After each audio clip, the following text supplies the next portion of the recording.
Bonsoir Mélanie Poquet. Bonsoir Grégory. Avec la baisse des températures arrive souvent la neige. Vous avez sans doute gardé en mémoire l'épisode neigeux de février dernier. Alors sur les routes, c'était la pagaille, près de 739 km de ralentissement en Île-de-France.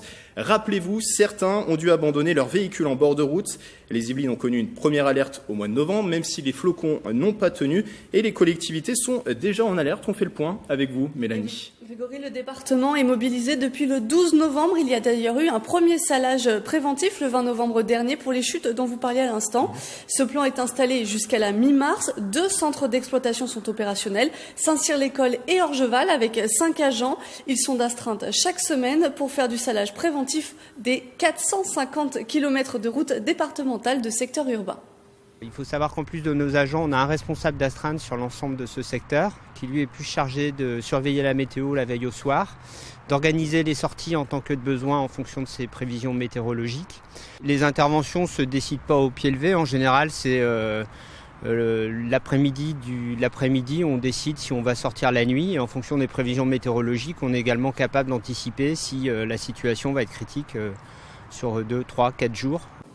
Et une douzaine d'agriculteurs prêtent main forte aux agents pour dégager certaines voies de circulation. Mélanie, l'agglomération de Saint-Quentin en Yvelines a aussi son plan hivernal.